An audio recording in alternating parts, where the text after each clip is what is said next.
Assalamualaikum warahmatullahi wabarakatuh. Sampurasun. Halo semuanya, perkenalkan aku Muhammad Rizky Nugraha Damanagara atau biasa dipanggil Deris Nagara ya teman-teman semuanya. Salah seorang awardee LPDP tahun 2022, Ketua Angkatan 193 Genta Mandaya, dan sekarang menempuh studi di School of International and Public Affairs di Columbia University in the City of New York, Amerika Serikat. Jurusan yang aku ambil sekarang yaitu Master of Public Administrations dan juga Public Policy dengan konsentrasi Economic and Political Development dengan spesialisasi International Organization and United Nations Studies. Agak panjang ya degree programnya, minornya, dan juga concentrationsnya. Tapi inilah yang memang aku lakukan sekarang dan lebih spesifik lagi untuk bidang keilmuannya di social policy dan administrations.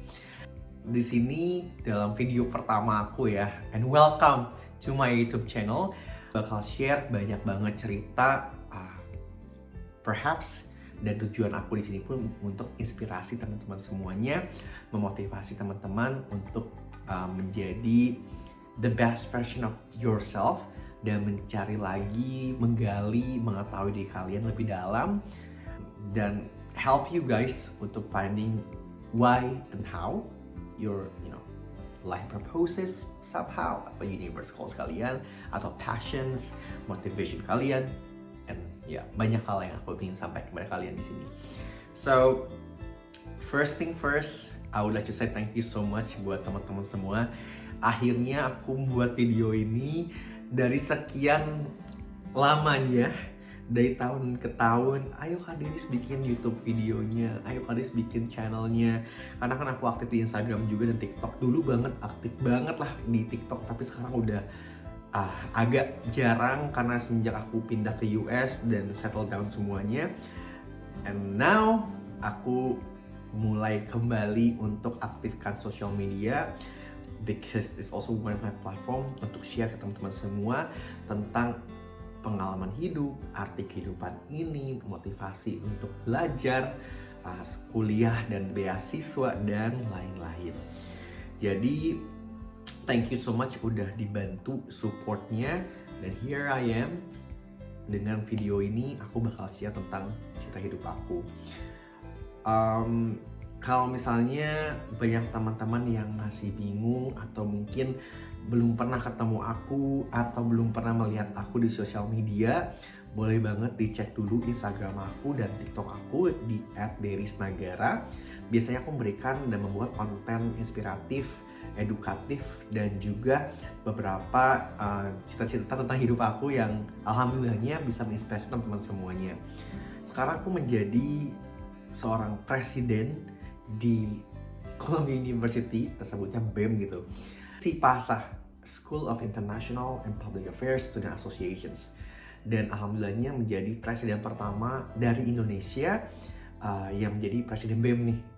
Alhamdulillah dan sangat bersyukur mendapat amanah untuk menjadi presiden di BEM SIPA Columbia. Mungkin ada juga yang tahu aku dari Instagram aku atau dari TikTok aku atau berita-berita di Google atau mungkin dari teman ke teman juga. Dan ya welcome kembali buat teman-teman yang memang sudah tahu aku dan mungkin ingin mengenal aku lebih dalam lagi dan bisa berteman langsung, atau juga welcome dan ya nice to know you teman-teman yang baru. So this is a platform for us to communicate one another dan juga tempat dimana kita bisa saling bertukar pengalaman dan juga berbagi cerita ya bersama. First thing first yang aku ingin ceritakan perjalanan aku dari Ciamis bisa sampai ke New York ya. Karena banyak banget yang nanya ke aku, Kak Denis dari Ciamis, kan dari daerah ya, dari Jawa Barat. Gimana sih cara bisa tiba-tiba ada di New York dan perjuangan perjalanan hidupnya sampai akhirnya bisa dapat beasiswa LPDP dan juga menuai berbagai macam prestasi. Jadi ini singkat cerita ya, nggak singkat juga sih, agak panjang sebenarnya. Throwback lagi ke tahun 2013, zamannya aku SMA nih teman-teman semuanya. Seneng banget sih aku cerita, jadi bear with me bagi teman-teman semua yang suka mendengarkan cerita juga.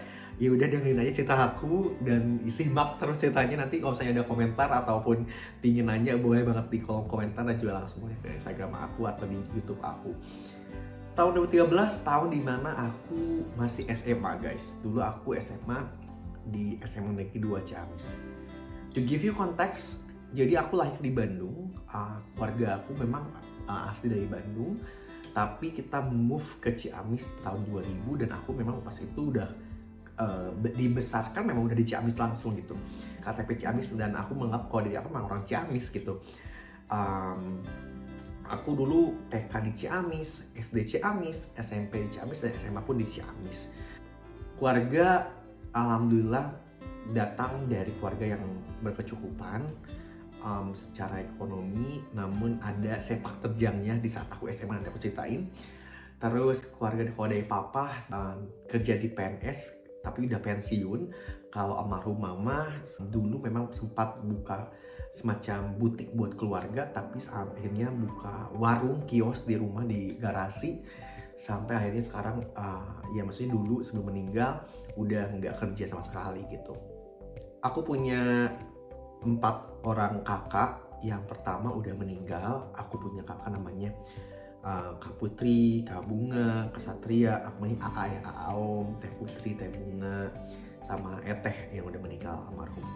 Dan aku anak terakhir bungsu guys, dan masing-masing pun punya pekerjaan yang tentu saja di bidangnya mereka gitu. Aku SD di SD Janggala, sekolah SD 9 Ciamis, tapi kalau zaman sekarang banget disebut SD 3. SMP dulu SMP 2 Ciamis, dan sempat melakukan student exchange ke Malaysia di SMK Pressing 14-1 Putrajaya di Kuala Lumpur. Nah di SMA 2 Ciamis, dan sempat juga mendapatkan program khusus dari UPI dan juga dari organisasi di Australia. Jadi aku langsung ke Melbourne untuk sekolah. Itu cuma 8 orang dipilih se-Jawa Barat dan Indonesia untuk sekolah di ada areanya, dan sekolahnya ditetapkan langsung oleh pihak tersebut dari UPI dan Indo-Auste Ltd. Di sana aku sekolah di Melbourne di Paterson's River Secondary College, di mana ya alhamdulillah orang Ciamis datang ke Australia untuk sekolah di SMA di sana, dan banyak banget pengalaman nanti aku bakal share juga, nggak akan sekarang, nanti di video selanjutnya. Lalu di SMA aku aktif banget di berbagai macam bahasa, misalnya ekskul bahasa, ekskul keorganisasian, seni, budaya.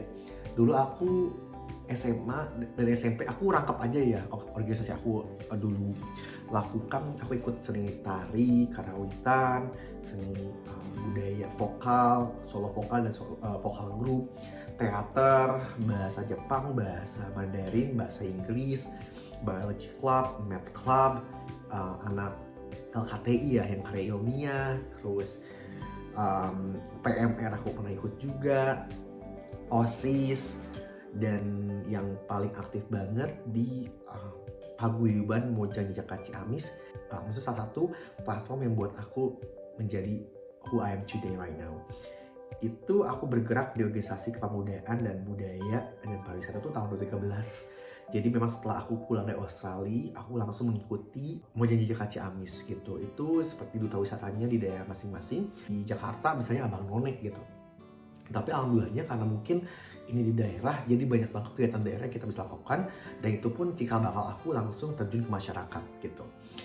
Singkat cerita di SMA tahun 2013, alhamdulillah menuai banyak prestasi, juga aktif banget di tadi aku sebut di duta wisata gitu di Mojang Jaka Ciamis, duta generasi berencana dan KB dari BKKBN, dan juga duta IM3 gitu. Jadi aku fokus ke remaja, pemuda, dan juga anak-anak, dan bisa dari ibu-ibu di daerah-daerah. Karena itu sasaran target utama untuk edukasinya. Datang ke daerah-daerah, ke tempat terpencil, ke komunitas-komunitas. Jadi aku udah memang menjalankan youth empowerment dan community development lebih dari 9 tahun teman-teman semuanya. Aku dulu pas SMA aktif banget dan alhamdulillah ranking 1 tuh zaman dulu, juara umum. Kalau SMP, SD kayaknya nggak, misalnya kayak memang nggak juara umum lah. Kalau SMA alhamdulillah aku juara umum. Aku anak IPA guys, punya cita-cita untuk menjadi seorang dokter anak. Dulu aku punya mindset dan negeri ini dan membantu masyarakat. Yang pertama, dengan menggunakan akal pikiran menjadi seorang dokter, aku bisa, ya namanya dokter kan intelektual harus tinggi banget ya, bagaimana kita bisa membantu orang dengan skill kita gitu, dengan bidang kesehatan, nyawa gitu. Yang kedua, aku ingin membantu mental health teman-teman yang misalnya advokasi mengenai anti bully dan juga human rights, itu melalui dengan hati aku gitu, maksudnya dengan telinga dan hati mendengarkan dan juga memberikan bantuan secara mental support. Itu menjadi seorang psikolog dulu tuh dan juga ahli komunikasi. Terus aku ingin menggunakan my voice, raise my voice for the voiceless, for the unseen and the unheard. Itu ingin menjadi aktivis dan juga diplomat dulu ya, duta besar dengan menangani isu-isu human rights, international politics dan juga advokasi. Tapi dulu memang kekeh jadi dokter, jadi makanya ambil jalur IPA. Ranking 1 Jomu, ambil banyak kegiatan dan juga kontribusi masyarakat dan prestasi. Ranking 1 juga UN tertinggi. Namun disinilah titik dimana dulu kan zamannya ada SNMPTN ya. Di SNMPTN aku nggak keterima SNMPTN. Dulu tuh pilihannya kedokteran, pasti kedokteran. Nggak keterima SNMPTN. Akhirnya aku langsung SBMPTN. SBMPTN gak keterima juga. SIMAK UI lah akhirnya. Jadi dulu tuh aku belajar ya guys. Aku tuh seneng banget ngajarin orang. Jadi memang hari-hari aku belajar tuh karena memang pengen kedokteran, ambisius banget untuk kedokteran. Dari pagi aku mulai start untuk pergi ke sekolah. Terus kayak gitu beres jam 3, jam 4 karena full day. Lalu langsung ekskul. Nah jam 6, jam 5 tuh udah siap-siap untuk bimbel. Tuh aku di Anahel, study club Anahel. Terus gitu jam malam, jam 6 tuh udah mulai bimbel sampai jam 9 malam lah. Sebenarnya aku langsung ngajar ke teman-teman semua yang memang gratis ya, ngajar teman semua kalau saya membutuhkan biologi atau matematika tambahan course-nya. Aku ngajar secara gratis, sama aku suka ngajar, ngebantu juga guru yang di sana gitu. Dan kebetulan aku bisa gitu, jadi aku punya mindset ilmu harus disebarluaskan, karena kalau misalnya dipendam sendiri ya kita sama aja dong. Misalnya kayak buat sendiri, lebih baik untuk orang lain juga karena bisa bagi orang lain, dan namanya ilmu ibadah ya, sharing the knowledge dan juga jadi chain yang baru gitu, jadi rantai kehidupan. Terus udah gitu akhirnya 9 sampai jam 10-an lah, jam 11 sampai jam 12 malam, dan sampai jam 1 pagi lah aku langsung belajar lagi sendiri pribadi sampai ngerjain soal-soal. Bang soal banyak kan dulu SBMPTN sebelumnya, ujian ABCDF ya aku kerjain semuanya. Pulang-pulang ke rumah dijemput papa itu sampai jam 3 subuh lah nyampe. Terus tahajud, sholat malam gitu kan, tidur bentar dulu sholat tahajud, tidur terus bangun lagi subuh, dan sehari-hari kayak gitu. Dan mungkin siang lagi kalau ada kosong-kosong di sore, aku bantu teman-teman untuk giliran untuk ngajar teman-teman di kelas gitu, dan juga di ruangan atau di rumah teman. Biasanya ngajak teman-teman ngobrol, nonton film yuk di rumah mana, botram, atau biasanya kayak kita potluck lah, misalnya kayak kita masak bareng-bareng terus sambil nonton film, udah gitu kita belajar bareng-bareng. Itu udah hal biasa di kelas. Dan alhamdulillahnya banyak teman yang support hal tersebut, dan kelas aku memang support banget untuk terus belajar bareng-bareng. Gak keterima lah SNMPTN dan SIMAK UI. Jujur, ketika ditanya sedih atau enggak, sedih. Mimpi menjadi seorang dokter, aduh gak masuk gitu, gimana ya gitu. Tapi saat itu pun aku udah dapat beasiswa sebenarnya, alhamdulillah, untuk mengambil HI di Presiden University.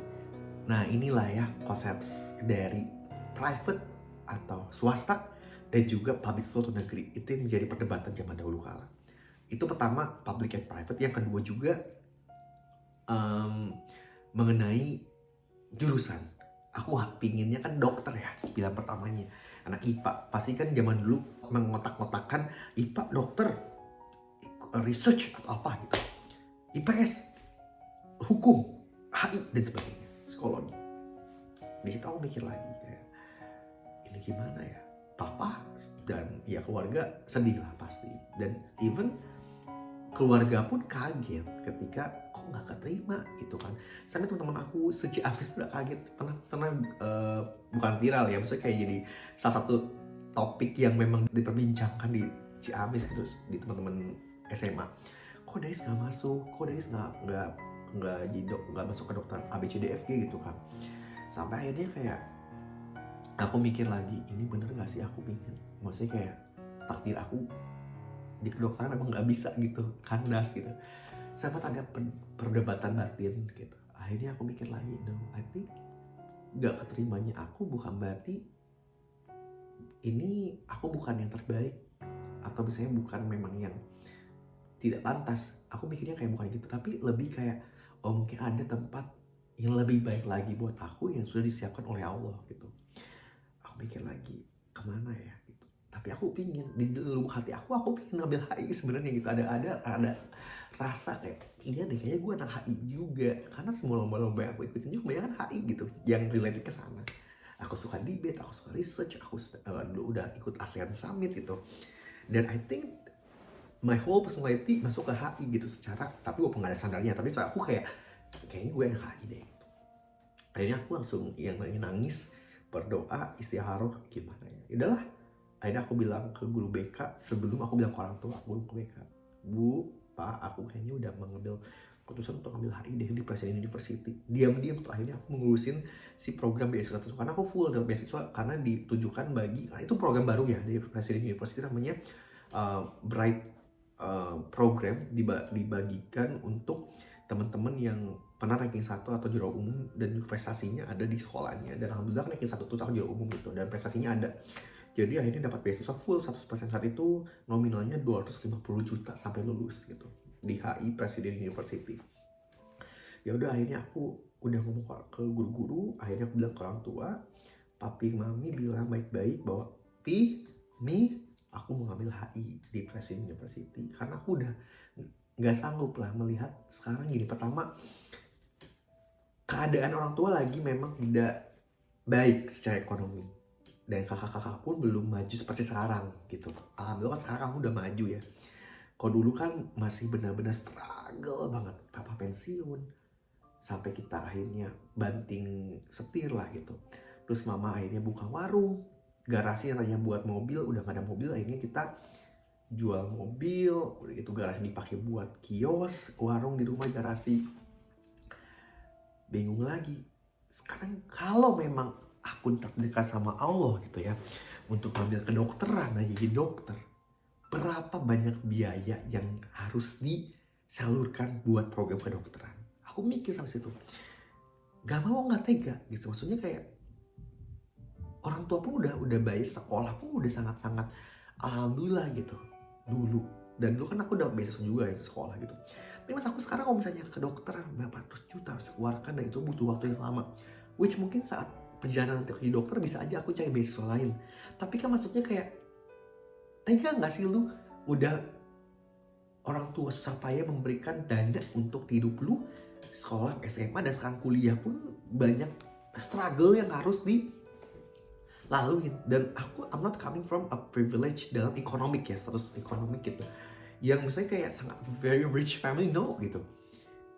Akhirnya aku mikir lagi gimana ya dan kadang ini, dan akhirnya aku bilang papa udah aku ambil HI aja, gak mau kedokteran. Aku tulis SWOT teknik, aku tulis karena kan papi aku orangnya logik banget. Aku tulis, aku ngambil SWOT, strength, weaknesses, opportunity, and threat. Kalau misalnya kedokteran ini di kampus ini, kalau misalnya HI di kampus ini kayak gini, komunikasi kampus ini kayak gini.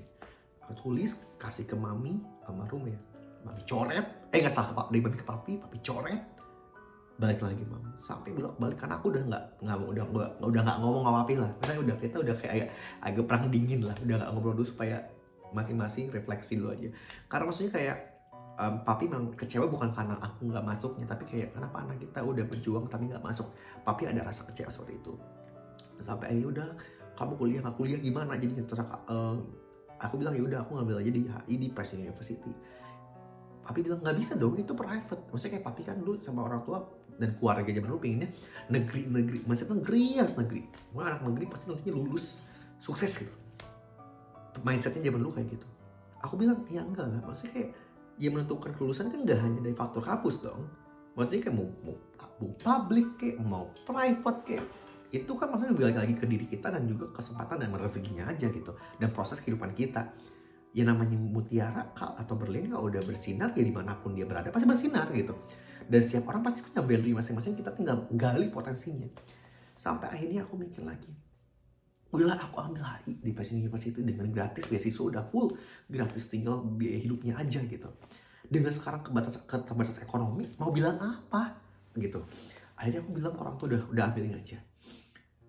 Singkat cerita aku ada refleksi diri bahwa akhirnya gini, aku masih muda, tidak keterimanya aku di kampus tersebut it doesn't mean this is the end of my life.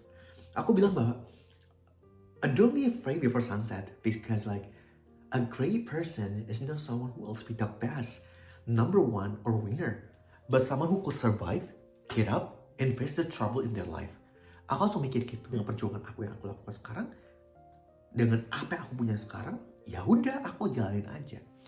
Apa yang aku punya aku lakukan yang terbaik. Aku bilang udah aku mau bangkit dari sini. Akhirnya papi bilang ya udah kita setuju kamu ngambil HI di Presiden University, which is kampus swasta dengan beasiswa, tapi tunjukkanlah bahwa emang kamu layak di HI dan kamu tunjukkan yang terbaik sebagai anak HI. Aku ambil itu sebagai suatu tantangan dan juga mohon doa restunya. Intinya singkat cerita udah kuliah di sana. Alhamdulillahnya aku IP maintaining sampai 4 IP-nya. Udah gitu aku mendapatkan lomba dulu pertama kali MUN lah, model Indonesia atau simulasi dan PPB secara nasional di UI. Dimana itu kampus salah satu kampus impian aku juga saat itu. Aku bilang ke mami, Mi aku di UI. Nangis Mi. Di keluarga aku kadang disebut Deris atau Raja, tapi aku punya Raja atau Aja. Mi aja di UI Mi. Sedih ya lewatin UI, ada tulisan fakultas kedokteran lah, ada fakultas ini. Tapi lomba di sini sebagai mewakili Presiden University. Mami aku bilang kayak, ya udah nggak apa-apa nah. Kalau emang udah takdirnya di sana ya udah nggak apa-apa. Memang ini Allah udah jalannya seperti ini. Akhirnya aku di sini lomba juara 1 atau best delegate. Aku lomba PPP, alhamdulillah aku juara 1. Aku menang, IP aku pun baik, sempurna, dan aku layak emang menjadi anak HI. Papi mendengar hal itu langsung sujud syukur, menangis haru, dan alhamdulillah kayak merestui semua kegiatan aku di Presiden University. Dan saat itu pun aku udah mikir mindset aku, ya saatnya untuk menjemput takdir lain. Kalau memang hal ini tidak bisa aku lakukan, ya udah aku cari takdir lain yang memang fit dengan karakter aku, kapasitas aku gitu kan. Ya udahlah, alhamdulillahnya direstui. Tapi ini menjadi struggle ekonomi saat itu juga. Remember, aku kan facing financial struggles. Saat itu, alhamdulillah, sebenarnya aku udah sangat bersyukur ya, masih bisa kuliah, udah privilege banget bisa kuliah dengan beasiswa dan bisa dibiayai sama orang tua. Tapi biaya hidup aku ya namanya kan di Cikarang ya, Presiden University. Dan Cikarang kan Bekasi itu UMR, masa UMR dan standar hidupnya nggak jauh beda sama Jakarta lah. Mahal, tetap mahal dibandingkan di Ciamis ya. Mungkin di Ciamis dikasih 50.000 itu sangat-sangat cukup. Wah, gede banget. Kayak nasi pun bisa yang 10 ribuan, 7 ribu sama paket ayam tuh udah dapet. Tapi kan itu di Bekasi susah gitu. Nah saat itu aku dibiayain sama Mami, dikasih uang 50.000 sehari. Itu pun ditransfernya bukan per minggu atau per bulan, per hari. Dan saat itu pun alhamdulillah emang dibantu oleh kakak-kakak. Tapi kan gak selamanya dibantu semua gitu. Ada beberapa hal yang memang aku harus biaya sendiri. Sangat bersyukur dikasih 50.000 sehari. Apakah cukup? Ya harus cukup-cukupin. Tapi kan pasti banyak kebutuhan yang memang tak terduga gitu. Jadi akhirnya aku part time saat itu. Ya zaman sekarang part time udah biasa. Zaman dulu part time bukan hal yang biasa. Sampai akhirnya aku ikut MLM, terus ikut entrepreneur jual ABCDFG, ikut bisnis ABCDFG, jadi MC wedding, singer wedding gitu kan, agen asuransi, door to door ke puskesmas, jalan kaki naik angkot, terus marketers, ya kerja di marketing, terus udah gitu menjadi mentor, misalnya buat coach yang memang ada ke institusi yang memang ada pribadi memang pengen aku jadi coach buat beberapa program gitu kan. Aku semua gunakan semua yang ada dalam diri aku sebaik-baiknya sampai akhirnya bisa memenuhi kehidupan aku saat aku S1 dulu di sana. Dan aku nggak bilang ke orang tua dan keluarga aku kalau itu yang terjadi dalam hidup aku, karena aku nggak mau membebani yang udah ada bebannya sekarang. Orang tua punya beban, nggak mau tambah beban lagi. Aku jalani semua dari aku di sana sampai akhirnya keterima beasiswa ke Belanda. Alhamdulillah, mimpi aku untuk kuliah di luar negeri, untuk mendapatkan ilmu yang baru lagi, membuka cakrawala lagi, sampai akhirnya keterima di Belanda. Tapi cuma beasiswa itu pendidikan doang guys, sama kesempatan magang di sana. Terus gimana biaya hidup? Ya tanggung sendirilah biaya hidup. Terus akhirnya bingung, gimana nih hidup di Belanda gitu kan. Tapi karena konsisten dan determinasi yang sangat kuat buat ke Belanda, mau gue cari cara nih buat ke Belanda deh gitu. Pas ke Belanda, inget banget, mahal banget Belanda tuh gitu loh. Dari Ciamis bisa nggak ya ke Belanda gitu ya. Dengan segala perjuangan aku pikir udah cari sponsorship dulu aja gitu. Sponsorship ke kampus-kampus, ke dinas-dinas, sampai ke perusahaan. Sampai akhirnya satu surat datang ke Kemenpora nih. Dua aku di BKKBN ya, Jawa Barat dan Bekasi juga, dan Ciamis. Akhirnya aku langsung dibantu dinas dari BKKBN juga dinas Pemda Bekasi, bilang kayak, Des coba kamu ke acara diaspora di Bekasi nih, ada dari orang pusat datang, mungkin kamu bisa connect sama mereka. Akhirnya connect, terhubung sama Kemenpora. Dari Kemenpora misalnya ada salah satu datang ke Kemenpora, beliau bilang, Deris coba kamu kirim deh surat ke mana, Kemenpora pusat, ke nasional di Jakarta, maybe there is a change gitu. Akhirnya aku bilang, ya udah Pak, saya ambil dulu, cobain deh ke Jakarta, coba dulu aja. Dan alhamdulillah saat itu juga sebenarnya orang tua seneng, bangga lah, keluarga bangga aku bisa ke Belanda. Tapi kan mereka nggak tahu gimana cara dapat duit ya. Sampai akhirnya aku udah segala cara aku cari, pokoknya udah coba aku cari dulu sampai aku berjuang nih. Dan saat itu akhirnya aku langsung ke Kemenpora ngirim surat untuk minta di disposisi. Dari Kemenpora bilang pokoknya 2 minggu suratnya bakal diterima. Dan akhirnya aku coba tunggu 2 minggu, aku balik ke Ciamis. Di Ciamis 2 minggu dan memang udah mepet ya. Gimana? Nekat kan, nggak punya koneksi, ya udah aku bangun koneksinya. Akhirnya aku bilang ke orang tua aku, Mi, aku lagi di Panawangan pas itu, karena istrinya kakak aku orang Panawangan. Di Panawangan aku mikir, oh udah 2 minggu nih kayaknya, dan aku udah dekat-dekat mau ke Belanda kan, dan aku lagi nunggu visa. Gimana nih Mi, gimana? Coba deh tanya lagi ke Kemenpora. Nah aku tanya, kata Kemenporanya kayak belum bisa, katanya belum ada disposisi lah. Katanya 2 minggu. Wah itu aku langsung datang dari Ciamis naik bus. Dan aku bilang ke orang tua, aku bilang udah ada announcement dari Kemenpora, padahal belum ya. Cuma aku langsung bilang ke orang tua supaya aku dapat duit untuk berangkat dulu ke Jakarta. Ke Jakarta langsung berangkat, naik bus, naik Budiman dari Tasik. Itu ke Kampung Rambutan, subuh-subuh nyampe, mandi dulu. Aku di toiletnya McD, bayangin McD, aku mandi, bilas-bilas gitu ya. Nyampe Kemenpora, pas sampai Kemenpora, datang, aku tanya baik-baik, Pak, Ibu, ini di sekre ya, ini gimana, apakah sudah diterima atau belum? Oh belum ada Pak, belum ada. Aku langsung agak naik lah, kayak gimana ya Bapak Ibu, saya masih ingat, mohon maaf, saya masih ingat Bapak Ibunya yang bertanggung jawab dengan surat saya pun ada nomor suratnya, saya foto juga ada, ini ada buktinya juga, katanya 2 minggu dan ada datanya pun tertulis tanggal berapa ada respon. Ini gimana ya, Kementerian Pemuda Olahraga yang dimana harusnya mendengarkan aspirasi dan juga fasilitasi para pemuda Indonesia gitu.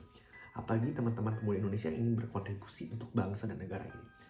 Mohon bantuannya, aku tolong. Coba hubungi lagi deputi dan deputinya.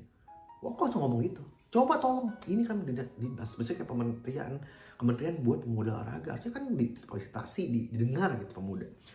Akhirnya ditelepon deputinya, datanglah Asdep. Akhirnya aku datang ke atas, Pak Asdep, ketemu Pak Asdep.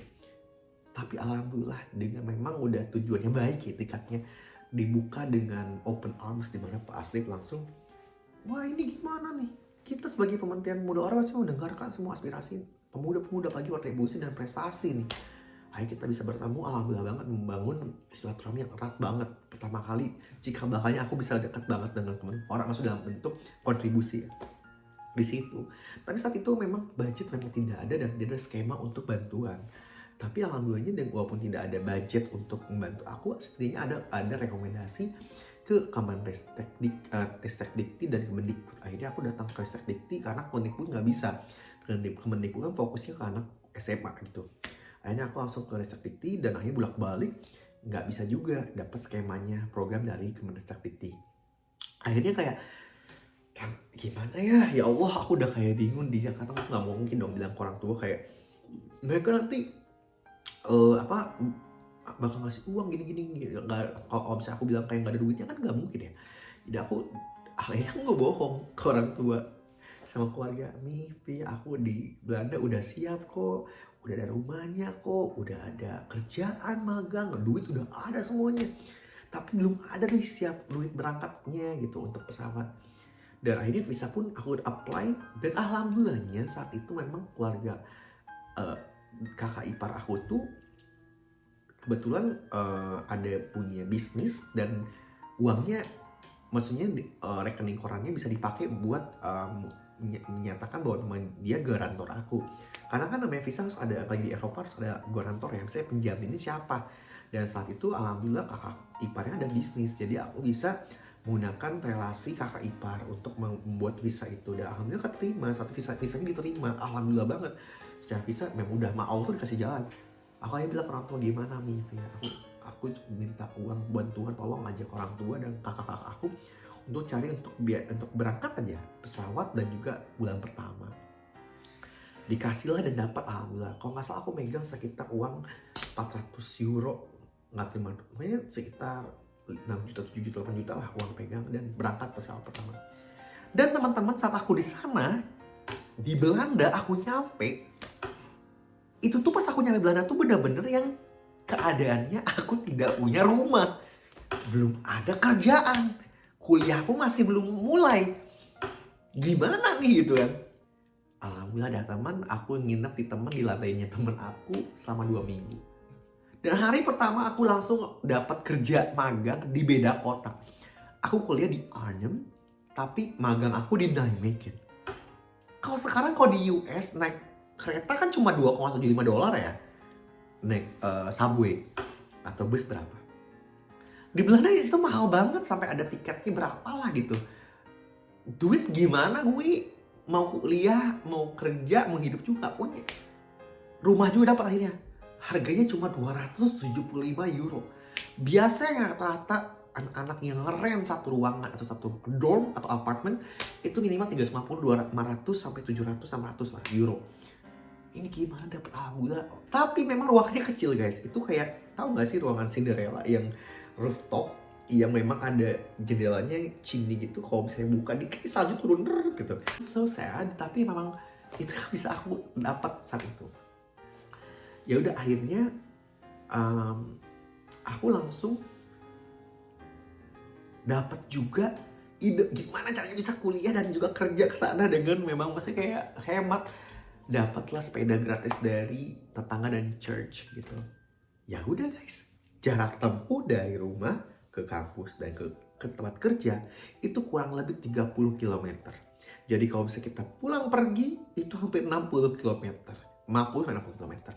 Naik sepeda guys, nggak naik bus, nggak naik kereta, nggak naik mobil, naik sepeda pulang pergi setiap hari, melewati gunung, lembah, lautan, neighborhood, sampai salju, hujan, udah aku terpak semuanya.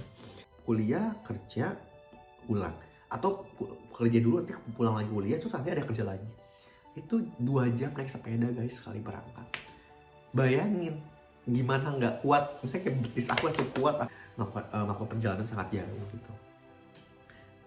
Terus alhamdulillah aku lalui semuanya, dan itulah dimana aku mengerti tentang kehidupan ini. Aku bilang orang tua gak tentang perjuangan ini? Enggak. Ketika mami papi bilang, Ja gimana di Belanda? Gimana keadaan di sana? Baik-baik aja, are you okay? Aku bilang oke Mam, oke papi. Padahal gak oke. Kalau kalian bisa lihat di filmnya Habibie tuh ada tuh yang ditanya sama mami, gimana oke? Padahal gak oke, aku nangis. Karena saat aku di mana aku gak minta sepeser pun ke orang tua setelah aku di sana. Jadi pas bulan pertama aku masih dikasih uang. Pokoknya pas udah kesananya, selama hidup aku di Belanda sampai aku pulang ke Indonesia, aku nggak minta ke orang tua lagi. Aku menggunakan uang dari penghasilan aku dari nol tadi. Aku pun aktif, banyak berbagai kegiatan sampai aku diundang jadi pembicara TED Talk, TEDx Talk di Belanda, sampai akhirnya di Youth Symposium. Di kereta aku sampai mikir, aku makin memaknai kehidupan ini, why and how aku ingin melakukan suatu hal di dunia ini. Aku mikir lagi apa yang memang ingin aku lakukan. Dan akhirnya aku mikir lagi, kembali lagi throwback ke masa lalu aku tahun 2013 sampai akhirnya aku bisa sampai sekarang. Aku udah aktif banget di pemberdayaan pemuda. Aku datang ke masyarakat, membantu UMKM, memberikan edukasi mengenai pariwisata, life skill improvement, community development, datang di UPKK, parenting ke anak muda, tentang sexual reproductive health, datang juga masyarakat untuk memberikan bantuan, misalnya menjadi teachers yang volunteer, datang ke desa-desa, ke saung-saung atau gazebo, memberikan education access buat anak-anak, raising donations, ketemu berbagai macam lapisan masyarakat untuk gender equality, SDGs, semua aku langsung ke masyarakat, terjun langsung ke masyarakat. Dan aku yang mikir, inilah mungkin kiprah aku di sini. That my universe holds. Why and how? Mencerdaskan kehidupan bangsa, membangun bangsa ini. Aku udah pikir saat itu lagi di kereta pulang ke rumah. Sekalinya udah lumayan punya uang guys. Aku capek naik sepeda, jadi aku pengen naik kereta pulang. Aku yang mikir, ini memang itu tujuan aku. Akhirnya aku bilang ke mami, aku ingin bangun sekolah. Aku ingin jadi menteri. Ini aku ingin jadi menteri pemuda olahraga, ingin jadi menteri pendidikan, menteri luar negeri. Aku bilang, pengen jadi pemimpin bangsa dan juga dunia ini. Aku ingin mengubah dunia ini, memberikan kontribusi nyata. Akhirnya mami papi langsung kayak, itulah tujuan mulia kamu.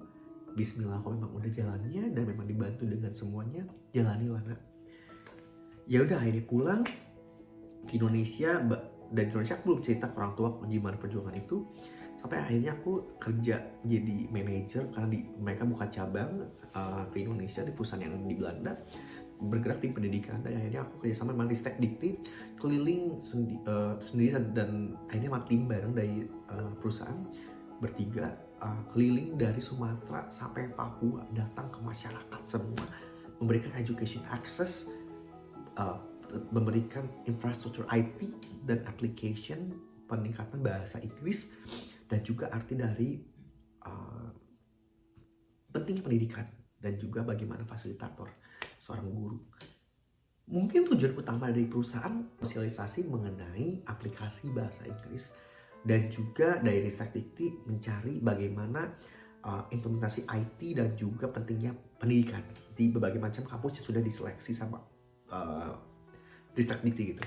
Bagi aku bilang, enggak, ini harus memberikan makna, values sosialnya apa yang sustainable ke depannya, dan apa yang bisa dirasakan dan juga digunakan oleh masyarakat. Aku bilang gak bisa cuma ngasih sosialisasi aplikasi, kita harus memberikan motivasi dan edukasi pada masyarakat di sana. Mengapa mereka harus tahu pentingnya pendidikan? Kenapa mereka harus tahu berapa pentingnya bahasa Inggris misalnya untuk kehidupan kedepannya? Mengapa mereka harus tahu tentang industri revolusi seperti apa?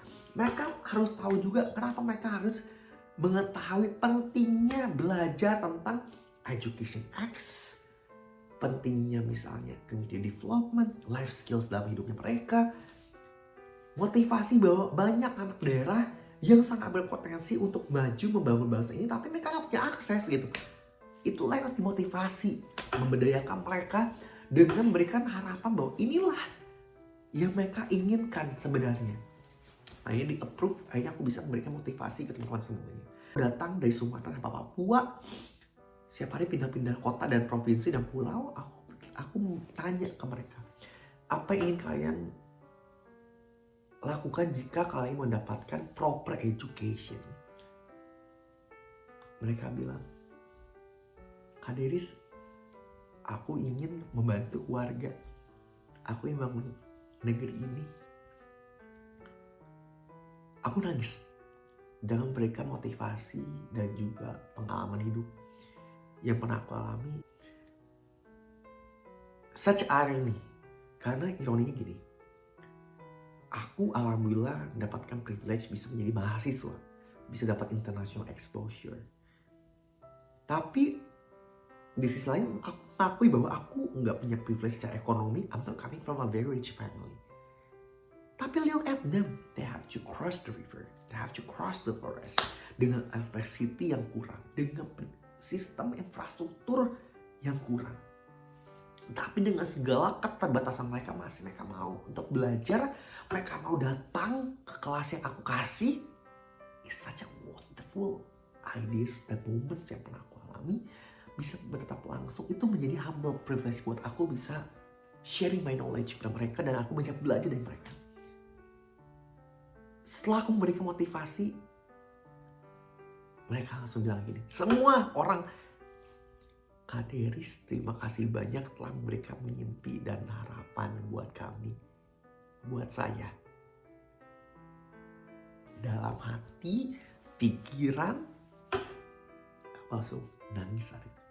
You are, guys, source of happiness, source of my energy to change this world.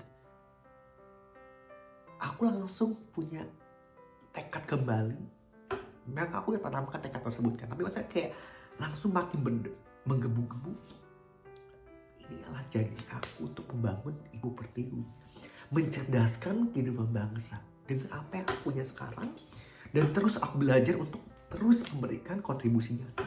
Yang siap belajar di dalam atau luar negeri untuk menjadi seorang undangan yang siap kembali mengabdi untuk Ibu Pertiwi dengan bidangnya masing-masing yang aku expert dalam bidang tersebut gitu. Aku nangis, aku terharu, aku bahagia bisa mendapatkan hal tersebut. Aku langsung kayak, Masya Allah. Banyak, mungkin aku gak banyak memberikan wejangan ya. Tapi sebenarnya ada hal yang memang dipetik oleh mereka dan mereka bilang terima kasih untuk memberikan harapan dan juga mimpi. It's mean I give them hope, I give them life yang bisa menghidupi dan fuel their emotions, their motivation yang drive mereka untuk menjadikan suatu tujuan hidup mereka dalam hal yang baik. Masya Allah, alhamdulillah aku bisa mendapatkan kesempatan ini. Akhirnya aku langsung berjanji memang this is the way yang aku harus lakukan. My universe calls. Alam semesta sudah memanggil aku. Dan memang itulah menjadi cikal bakal aku. Ya, inilah yang memang jadi tujuan utama aku untuk why and how I want to do this. Karena aku bisa jadi orang sekarang banyak dibantu orang, banyak dibantu masyarakat, teman-teman semua. Tinggal aku give it back to community. Di situ aku akhirnya melanjutkan perjalanan hidup, kerja juga di perusahaan, masih aktif di organisasi, di masyarakat, sampai sekarang di Ciamis, sampai akhirnya aku mewakili Menpora gitu kan, untuk multilateral forum di ASEAN Rusia, ASEAN Korea, dengan bertemu dengan pejabat luar negeri, Presiden Filipina, global politics and policy makers gitu kan, untuk memberikan rekomendasi kebijakan people to people exchange dalam bidang social, cultural, economics, and politics gitu. Alhamdulillah bisa mewakili Indonesia secara resmi gitu, memberikan sumbangsi apa yang bisa aku lakukan dengan semua yang aku miliki gitu. Sampai aku makin banyak banget pembelajaran cerita dari teman-teman semua, teman-teman pemuda ASEAN, pemuda-pemuda global, pemuda-pemudi yang memberikan pandangan hidup yang berbeda-beda. Dan that's the beauty of human interactions. Benar, makna Bhinneka Tunggal Ika, unity in diversity. Saat lihat betapa indahnya perbedaan yang kita miliki, dan that's yang memberikan bahwa everyone is special and different in their own way. Dan tidak perlu bandingkan diri kita dengan orang lain. Karena yang perlu bandingkan diri kita dengan diri kita masa lampau. Apakah ada perubahan? Apakah ada pergerakan? Be the best version of yourself. Karena pada akhirnya, ya tadi aku bilang setiap orang kan beda-beda ya. Sekarang hidup itu bukan kompetisi, karena setiap orang masih punya kehidupan yang beda-beda dan perjuangan dan proses kehidupannya. And we cannot generalize, dan kita nggak bisa understand someone else life. Karena kita kan trying untuk understand, karena kita nggak pernah put our head in someone else's shoes, dan kita pun nggak, we not we're not, dan memang nggak pernah been in that position gitu. Aku bilang bahwa yang perlu kita tekuni dan tingkatkan self awareness kalian. Kalian tahu siapa diri kalian, your true strength, your true weaknesses, your true opportunity and threat, yang dimana kalian bisa meningkatkan self confidence kalian dan self esteem kalian. Ketika kalian buka dunia ini, gak ada kata-kata dimana ada yang inferior atau superior. Mereka semua tuh sama, berjuang untuk menjadi the best version of themselves gitu. Akhirnya perjuangan aku lalui gitu ya.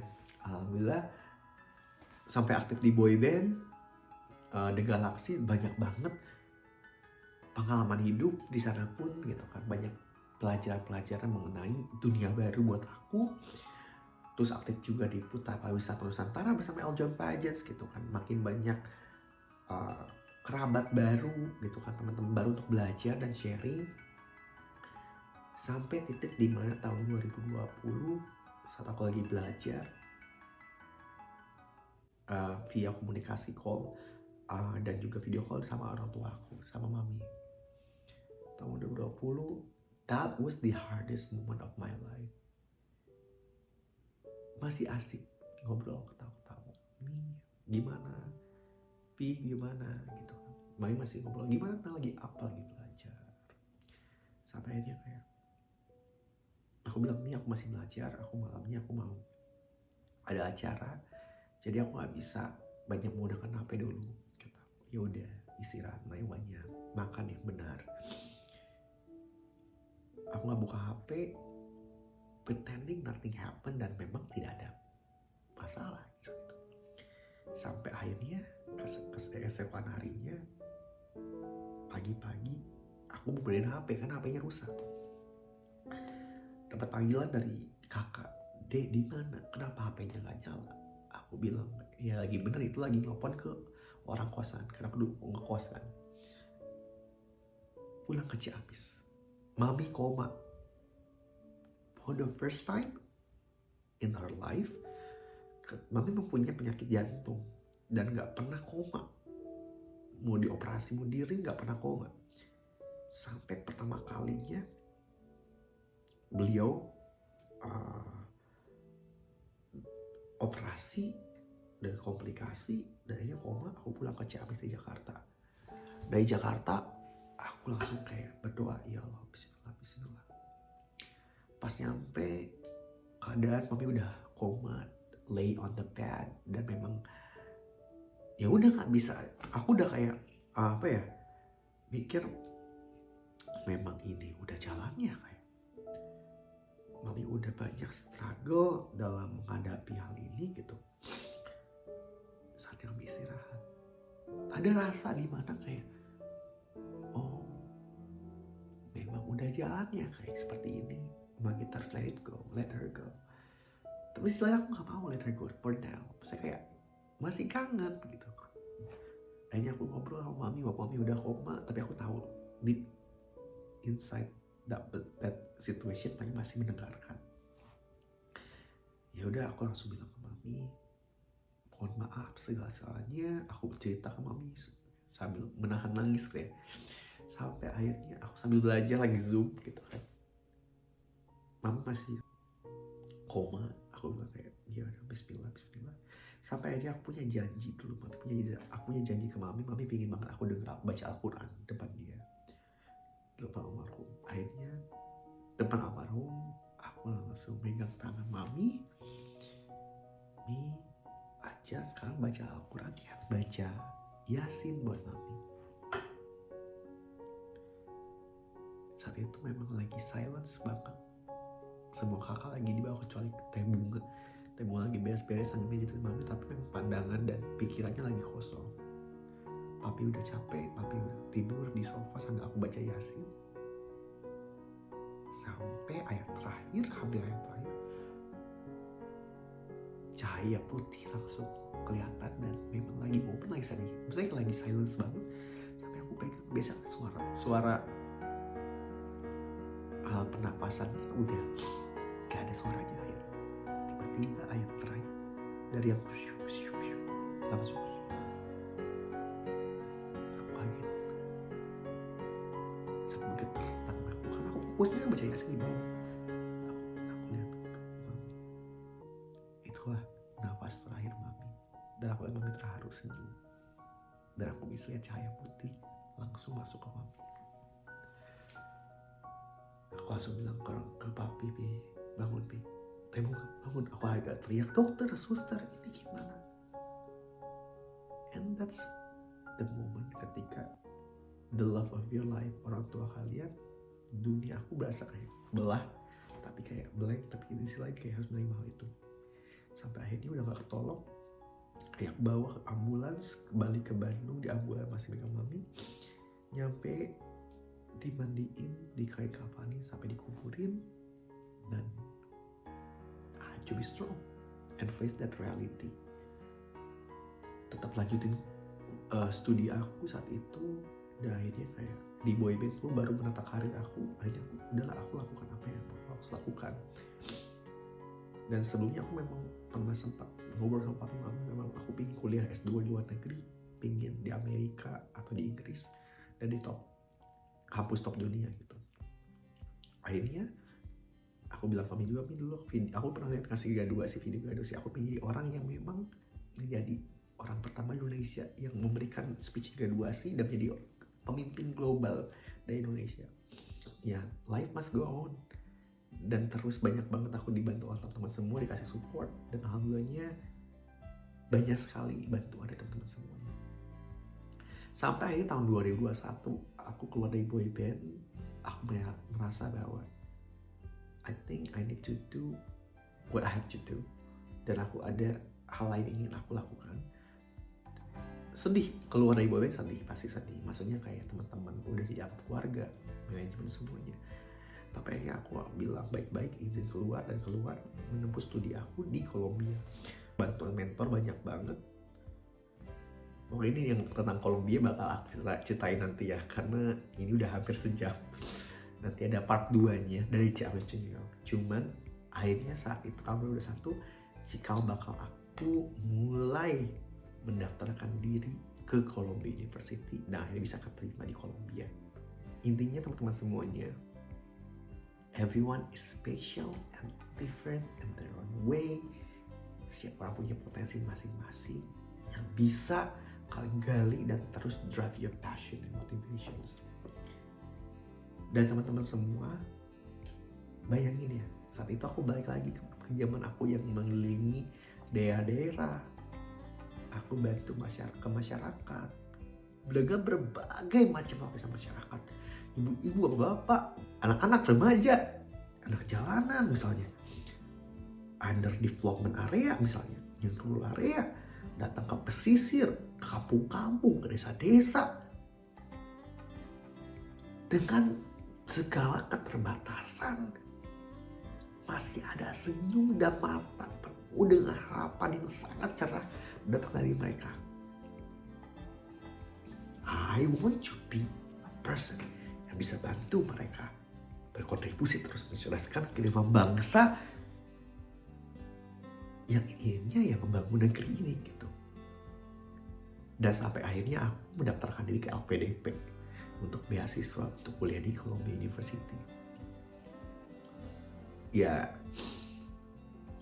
I do believe throughout my journey as a youth leader, yang udah 9 tahun lebih lah datang ke masyarakat, mengelilingi Indonesia,